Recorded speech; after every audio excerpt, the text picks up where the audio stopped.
Alright guys, Chevy has dropped the new price on the Zl1 on the 6th gen, uh, which is a great price. It kind of beats out the GT350 and the Hellcat. It's slim, but it still does it. They started it off at $62,135, which is not bad for a car that goes 0 to 60 in 3.5 seconds, quarter mile in 11.4 seconds, has over 1.0, I think it's actually 1.2, 1.3 lateral G's on turns. And it's a great car for 650 horsepower and 650 pounds of torque. The same thing that comes in the new Z06 Corvette. It's not bad. It's just in Camaro form.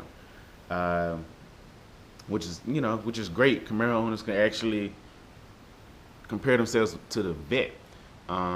They actually didn't detune it like they had planned to do. We had planned to get 640 horsepower instead of 650. Just tweak it down so it wouldn't compete with the Corvette. But they actually released it with the full potential. Not knowing what Ford to actually follow up with, as far as the rumors, as the twin turbo V8 GT500. I'm really not. I'm really not gonna believe it's gonna be a GT500 that's twin turbo. I'm still thinking it's gonna come out with a supercharger with a little bit more horsepower, with just a little more fine tuning. Because if it turned into the twin turbo gains by them, best believe Chevy would follow. And I don't know about Dodge. Dodge is kind of supercharged. The Hellcat was the first car I ever seen supercharged. Anyway, but yeah, it's a great day for Camaro owners because if you are actually planning to get the Zl1, which I do want, don't know if I plan on getting it because I also want one of the new Grand Sport Vets as well.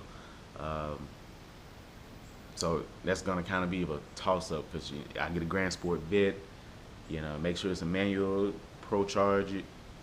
I would be a happy camper. Um, so yeah, the Zl1 is great.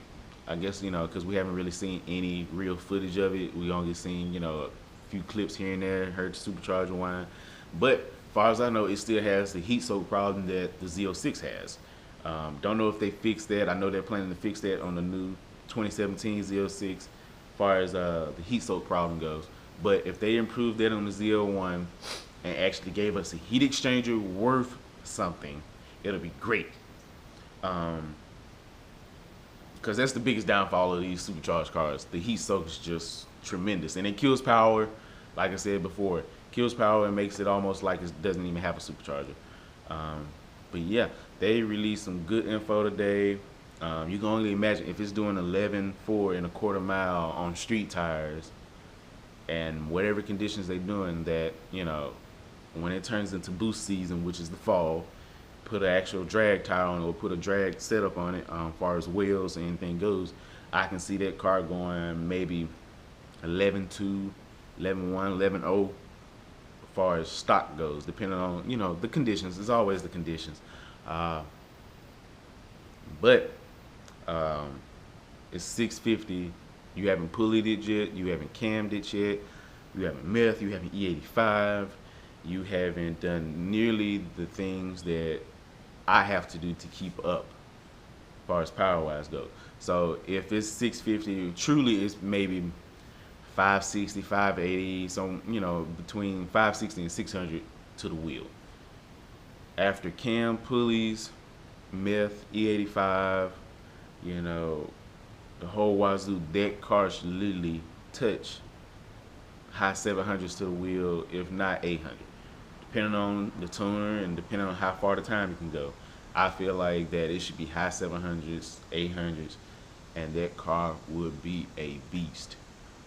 Right now, they're only offering the new Zl1 in a manual, which I wish I would have been forced with that decision as well. But they're still, I guess, trying to work out the kinks on the new 10-speed transmission with Ford. Yeah, I hate that they went in with Ford, but at the same time, those who work together, succeed together. And the 10-speed transmission will be available later on in its excuse me, later on in its release. But Manual transmission is open. I don't know all the options. I haven't looked at it yet. I just woke up this morning and saw the news. I'm hyped for it.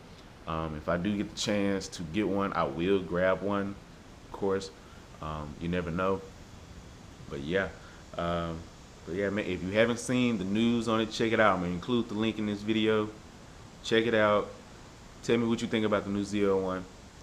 And leave it in the comment section below. Alright, thanks for watching. Alright, guys.